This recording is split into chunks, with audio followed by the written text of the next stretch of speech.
ખેડૂતો માટે જાહેર કરાયેલું રાહત પેકેજ એ ખેડૂતો માટે મજાક સમાન હોવાનો દાવો ગોપાલ ઇટાલિયાએ કર્યો છે। સરકાર પર પ્રહાર કરતા ધારાસભ્ય ગોપાલ ઇટાલિયાએ કહ્યું કે આ પૈસાથી ખેડૂત માત્ર આત્મહત્યા કરવા માટે દવા જ ખરીદી શકે તેમ છે, વધારે કોઈ ફાયદો થઈ શકે તેમ નથી।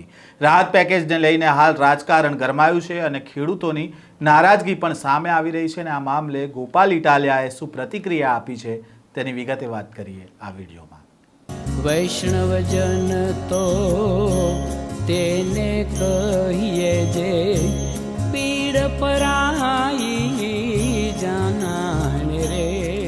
નમસ્કાર, નવજીવન ન્યૂઝમાં આપનું સ્વાગત છે। હું છું જયંત દાફડા। ગુજરાતમાં માવઠાના કારણે ખેતી પાકને વ્યાપક નુકસાન થયું છે।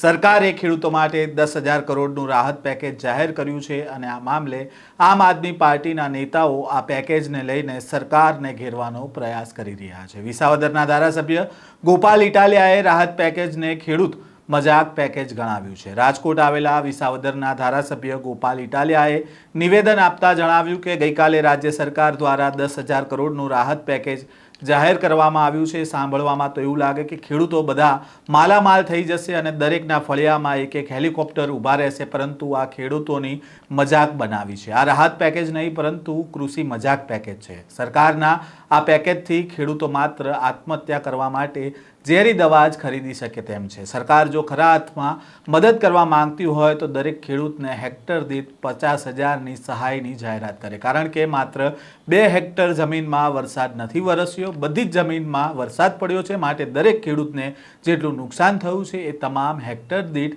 50,000ની સહાય આપવામાં આવે એવી અમારી આમ આદમી પાર્ટી વતી ખેડૂતોની વતી આ માંગ છે। આ મામલે શું કહી રહ્યા છે ગોપાલ ઇટાલિયા, તેમને સાંભળીએ।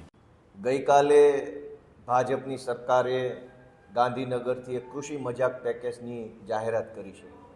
આ કૃષિ મજાક પેકેજની જો આપણે વાત કરીએ તો એ ખેડૂતોની મજાક ઉડાવવા સમાન રકમની ફાળવણી કરી છે। આંકડો મોટો છે, 10,000 કરોડ। સાંભળવામાં એમ લાગે કે આ બધા ખેડૂતો માલામાલ થઈ જશે અને બધાના ઘરમાં ફળિયામાં એક એક હેલિકોપ્ટર આવી જશે, એટલા રૂપિયા જાહેર કર્યા છે। વાસ્તવિકતા એ છે કે આ કૃષિ મજાક પેકેજના માધ્યમથી સરકારે જાહેર કરેલી રકમથી માત્ર ને માત્ર આત્મહત્યા કરવાની ઝેરી દવા ખરીદી શકાય એટલા રૂપિયા હાથમાં આવવાના છે। ખેડૂતને દવા, ખાતર, બિયારણ, મજૂરી, ટ્રેક્ટર ચલાવવું વગેરે વગેરેનો જે ખર્ચો થયો છે એ ખર્ચા કરતાં પણ ઓછી રકમ ખેડૂતના હાથમાં આવવાની છે। એટલે કે ખેડૂતના હાથમાં જે રકમ આવવાની છે એ મજાક સમાન છે, એનાથી માત્ર આત્મહત્યા કરવાની દવા ખરીદી શકાશે, વધારે કોઈ ફાયદો થવાનો નથી। એક બાજુ ખેડૂતોની મગફળી પલળી ગઈ છે, એ પલળેલી મગફળી છે એ ટેકાના ભાવે લેવામાં આવશે કે કેમ એનો સરકાર પાસે કોઈ જવાબ નથી। ખેડૂતોનો ઘાસચારો, પાલો પલળી ગયો છે તો ઘાસચારાની સહાય, પાલાની સહાય મળશે કે કેમ એની કોઈ ચર્ચા કરવામાં આવી નથી। અનેક ખેડૂતોના જમીનમાં ધોવાણ થયેલ છે, એની પણ કોઈ ચર્ચા કરવામાં આવી નથી। ખેતર જેણે ભાગવું રાખ્યું હોય એ ભાગવું રાખનાર ખેત મજૂરને આમાં શું મળશે એની પણ કોઈ ચર્ચા આ કૃષિ મજાક પેકેજની અંદર કરવામાં આવી નથી। કુલ મળીને અઠવાડિયા સુધી ખેડૂતના ખેતરે જઈને ફોટો પડાવવાનું કારસ્તાન કર્યા પછી મુખ્યમંત્રી પોતે ફોટા પડાવવા ગયા, મંત્રીઓ ફોટા પડાવવા ગયા, બધાએ ખેતરે ખેતરે ફોટા પડાવ્યા પછી છેલ્લે આ કોથળામાંથી બિલાડું કાઢવાની વાત છે। કૃષિ ખેડૂતોને જો ખરેખર સરકારે મદદ કરવી હોય તો મેં પહેલાં પણ કીધું કે 2 રસ્તાઓ છે। 1 હેક્ટર દીઠ 50,000 રૂપિયાની સહાય ફરજિયાત કરવી જોઈએ અને માત્ર 2 હેક્ટરની મર્યાદામાં શું કામ? કેમ કે વરસાદ ખાલી 2 હેક્ટરમાં તો પડ્યો નથી, વરસાદ તો તમામ જમીનો ઉપર પડ્યો છે। સરકારના માણસો પોતે ખેતરે જઈને જોઈને સહાય કેમ, જ્યારે પાક તો બધો જ 100% પાકમાં નુકસાની છે અને સહાય માત્ર 2 હેક્ટરમાં। એટલે મને એમ લાગે છે કે ખેડૂતોનું જો ભલું કરવું હોય તો 2 મુખ્ય બાબત છે।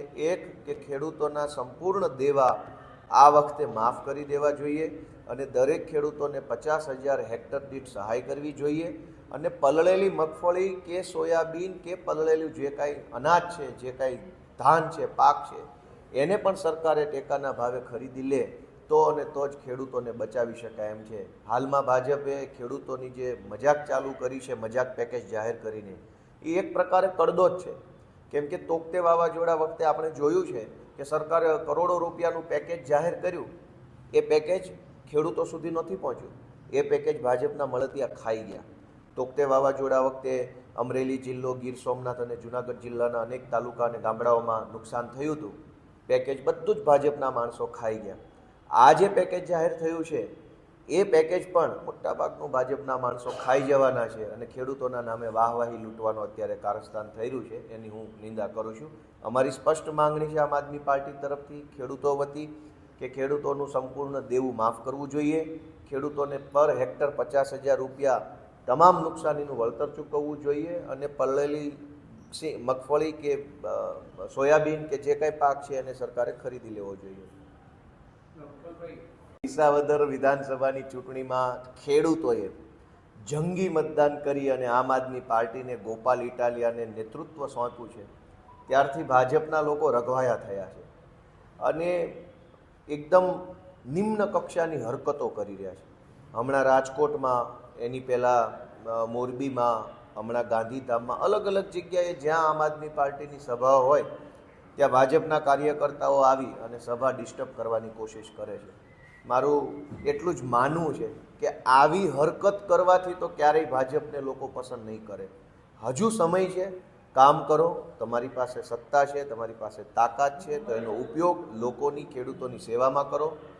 આમ આદમી પાર્ટીની સભામાં આવી અને સભા ડહોળવાની, શાંતિ ડખોળવાની કોશિશ કરશો તો એનાથી આમ આદમી પાર્ટી ડરી નહીં જાય. ખેડૂતો, આમ જનતા આમ આદમી પાર્ટી સાથે છે અને આમ આદમી પાર્ટી જનતાના સહયોગથી વધુ ને વધુ આગળ વધી રહી છે.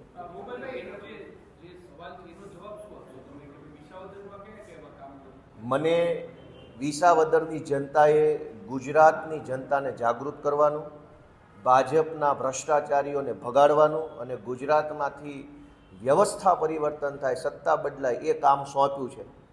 મને જ વિસાવદરની જનતાએ જે કામ સોંપ્યું છે એ કામ હું કરી રહ્યો છું ને એનાથી વિસાવદરની જનતા ખુશ છે. એણે મને જનતા જગાડવા અને ભાજપ ભગાડવાની જવાબદારી સોંપી છે, એ હું કરી રહ્યો છું.